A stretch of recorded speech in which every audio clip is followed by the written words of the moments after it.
नमस्कार, जय श्री कृष्णा, जय बाबेरी। आज हम देखेंगे कि जिस शख्स ने पूरे रामदेवरा को और रामदेवरा प्रशासन को हिला दिया है और जिस शख्स ने ये वीडियो वायरल करके डाला है और जिस शख्स ने इस बात के लिए जो अवैध वसूली हो रही थी उस पर आवाज़ उठाई, तो मैं आपको ले चलता हूँ उस शख्स की आवाज़ सुनाने के लिए और वो क्या कह रहे हैं वह सभी बात सुनाने के लिए। तो बिल्कुल आप चलिए और मैं आपको दिखाता हूँ। मेरा नाम रत्नाराम कड़वासरा, मेरा गांव कुर्ला है, जिला बाड़मेर है। मैं मेरे गांव से पैदल चंग गया और उनके साथ मैं मेरी गाड़ी लेकर के रामदेवरा गया। मैंने 2-4 दिन पहले एक वीडियो देखा था, थोड़ा सा क्लिप आई थी कि भाई कोई उनसे पैसे मांग रहा है कोई गाड़ी वाले से। तो मैंने भी वहाँ जाकर के जब मैं रामदेवरा के पास पहुंचा तो वहाँ पर स्थानीय लोग खड़े थे और मेरी गाड़ी रुकवाई। तो मैंने उनसे पूछा कि भाई बोलो क्या काम है। तो बोला कि भाई 100 रुपये की पर्ची दो, मतलब 100 रुपये दो, रसीद लेके अंदर जाओ।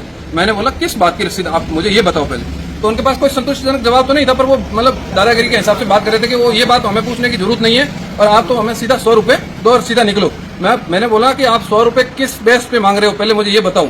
आपको किसने एथोरेट किया कि राजस्व रोड के ऊपर आप मेरी गाड़ी का टैक्स भरा हुआ है, उसके बाद टैक्स किस बात का ले रहे हो, आप मुझे ये बात बताओ। तो उनके पास कोई संतुष्टिजनक जवाब नहीं था और वो मेरी गाड़ी जबरदस्ती रुकवा रहे थे। तो मैंने उनको स्पष्ट कह दिया कि मैं एक जनप्रतिनिधि हूँ, मुझे जानकारी है अच्छे से, मुझे नॉलेज है अच्छे से कि भाई किस जगह पेमेंट देना है और किस जगह नहीं देना है, और मैं ये पैसे नहीं दूंगा, आपको जो करना है वो कर लो। तो उन्होंने दादागिरी की और मतलब ऐसे गाड़ी रुकवाने और साबित होने तक की हरकत की। तो मैंने कहा आप समझ जाओ, वो हर कोई सीधा साधा या बाहर से आया वो श्रद्धालु होगा जिसके साथ आप बेतमीजी करके पैसे लूट लियोगे। मैं अलग आदमी और मैं पैसे नहीं दूंगा, ये स्पष्ट है। आपको कोई किसी से बात करवानी हो मेरी तो बात करवा दो। तो फिर उन्होंने एक दूसरा बंदा आता है, वो बोलता है कि ये हमारी ग्राम पंचायत का टेंडर है। अब मैंने कहा मैं एक जनप्रतिनिधि हूँ, मैं एक ग्राम पंचायत स्तर का जनप्रतिनिधि, मुझे अच्छे से पता है कि ग्राम पंचायत के पास ऐसा कोई अथॉरिटी पावर भी नहीं है, सरकार कोई कानून में ऐसा सिस्टम भी नहीं है कि पंचायत किसी को अथॉरिटी कर दे कि भाई आप पैसे ले लो। मुझे पता है, आप सरपंच से मेरी बात करा दो या सरपंच को यहाँ बुला लो, मैं उसको पूछूंगा कौन से कानून के अंतर्गत आपको कौन सा अधिकार है कि आपने ये पावर दिया इनको पैसे लेने।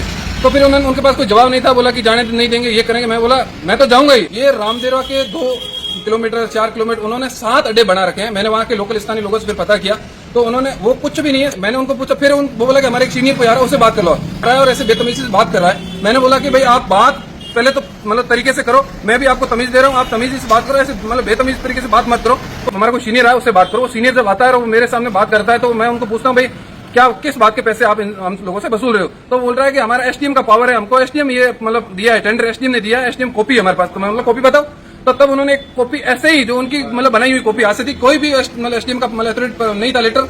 तो मैंने उनको लेटर को पढ़ा, तब उसमें कोई भी सील लगी हुई नहीं है। और मैं अच्छे से जानता हूं कि कोई भी सरकारी कर्मचारी चाहे किसी भी ओहदे पे बैठा हो, किसी भी पद पे बैठा हो, अगर वो कोई भी अथॉरिटी करता है तो अपनी सील लगाए बिना नहीं कर सकता है, ये मुझे अच्छे से पता है। मैंने बोला इसमें कोई सील नहीं लगी हुई, ये फर्जी है। तब उन्होंने बेतमीजी से बात की कि गाड़ी नहीं जाने देंगे, तुम एक ऐसे क्यों आवाज उठा रहे हो, दुनिया से हम पैसे लेते हैं। मैं बोला आज का ये वीडियो मेरा आपको दुनिया से पैसे वसूलने से रोकेगा। और मैं तमाम पत्रकार बंधुओं से भी विनती करता हूँ, तमाम प्रशासन मतलब अधिकारियों से विनती करता हूँ, महंत पत्तापुरी जी से भी विनती करता हूँ कि आपके क्राइट एरिया में, आपके एकदम नजदीक पोखरण से रामदेवरा 11 किलोमीटर की दूरी है, आप वहाँ के एमएलए हैं और वहाँ आप बीजेपी सरकार के एमएलए हैं और आप एमएलए से भी बड़ी आपके पास मतलब पद है, वो आप 100 टन के गादीपति हैं, आप मैथ है, आप हिंदू धर्म के मिसाल हैं। हम तो आपसे उम्मीद करते हैं कि अगर आपके नॉलेज में है, अगर नहीं है तो तत्काल एसपी को कहें, वहाँ के प्रशासन को कहें और ऐसी चीज रोकाएं। 15 अगस्त मतलब ये मामला 14 तारीख का है और 14 तारीख रात्रि को मैं वापस आ जाता हूँ और ऊपर 15 अगस्त आ जाती है और मेरे गांव में तमाम स्कूलों के कार्यक्रम रहते हैं, उसके लिए मैं व्यस्त रहता हूँ। और तमाम स्कूलों में जाने के बाद रात्रिकालीन में मैं ये वीडियो अपलोड करता हूँ। उसके बाद मैं अभी तक मतलब मैं नंबर लेके ट्राई कर रहा हूँ बात करने के लिए, और बाद में ऐसे सीधी करने से कोई फायदा नहीं है। पहले प्रशासन के थ्रू, मीडिया के थ्रू, मतलब सोशल मीडिया के थ्रू उनकी तक आवाज मतलब मेरी बात अगर पहुंच जाती है तो वो रोक लेते हैं, नहीं तो मैं मतलब यहाँ से लिखित में एसपी को दूंगा, पट्टापुरी जी को भी लिख के दूंगा, मतलब लिखित में दूंगा कि सर इसके ऊपर कोई कार्रवाई होनी चाहिए। अगर नहीं कार्रवाई होती है तो मैं मतलब राजनीति के लोगों से भी मिलूंगा और ये आवाज मैं जब तक नहीं छोड़ूंगा जब तक ये काम बंद नहीं हो जाएगा, क्योंकि ये मेरा एक का विषय नहीं है। 100 रुपए बड़ी बात नहीं है सर। वहां पर एक आपको मैं स्पष्ट करना चाहता हूं कि उन्होंने 7 अड्डे बनाए रखे हैं ऐसे, और 7 अड्डों में से एक लोकेशन पे अल्लाह गाड़ी आती है वहां से श्रद्धालुओं की। अभी मेला चल रहा है, भारत से लोग आ रहे हैं, राजस्थान नहीं, गुजरात नहीं, पूरे भारतवर्ष से वहां लोग आ रहे हैं। एक गाड़ी का 100 रुपए आप ले रहे हैं। अब ये आप एवरेज निकाल दो सर कि एक गाड़ी का एक जगह से लाख गाड़ी आने वाली 100 रुपए ले रहे हैं, 10 लाख रुपए एक लोकेशन के बढ़ रहे हैं और 7 लोकेशन है, 70 से 80 लाख पेमेंट बन रहा है। और मैंने सबसे बड़ा उनसे ये क्वेश्चन किया कि ये पैसे जाते कहाँ हैं, आप मुझे कोई भी चीज बता दो। अगर ये मतलब मंदिर ट्रस्ट में जाते हैं तो मंदिर ट्रस्ट से मेरी बात करवा दो, तो मंदिर ट्रस्ट में जाए तो कोई दिक्कत नहीं आप लोग। और पिछले दिनों गादीपति जी ने एक पोस्ट भी की थी कि ये मेरा इसमें कोई रोल नहीं है, ये मतलब समिति मंदिर ट्रस्ट है, इसका कोई लेना देना नहीं है, ये स्थानीय लोगों का मामला है, मुझे इसके बारे में कोई पता नहीं।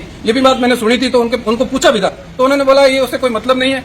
अगर ये स्पष्ट नहीं होता है और ये फर्जीवाड़ा है तो मैं इसकी आवाज बहुत आगे तक लेके जाऊंगा। आज मैं दूसरे कार में थोड़ा बिजी हूँ और मैं शाम 5 बजे तक यहाँ जाऊंगा जोजरी मतलब पसपदरा, वहां पर हनुमान जी बेनीवाल भी आए हुए हैं, मेरे पास लिखित में लेटर भी है, मैं उनको भी बताऊंगा, उनसे भी मतलब अनुरोध करूंगा कि भाई राजस्थान से इतने आने वाले शब्द वालों के साथ ऐसी मतलब पैसे लूटे जा रहे हैं, तो वो भी प्रशासन से बात करेगा। और स्थानीय मैं सबसे पहले तो उनसे मिलने से पहले मैं ये सोच रहा हूँ कि यहाँ के स्थानीय और सबसे पहले प्रतापपुरी से मिलकर ये बात करूँ। बड़ी गाड़ी के 100 रुपए ले रहे हैं और 1-2 जगह 120 रुपए ले रहे हैं और बाइक के 50 रुपए ले रहे हैं। मेरा नाम रत्नाराम कड़वासरा है, मेरा गाँव कुर्ला है, जिला बाड़मेर है, मैं ऑयल इंडस्ट्री में नौकरी करता हूँ, मेरी सस्ते दाम में बिजनेस है। तो जैसा कि आपने सुना है, ये जो भाई साहब है इन्होंने जो बात बताई है, अब इसमें कितनी सच्चाई है क्या है ये देखने वाली बात है। धन्यवाद। जय बाबा री।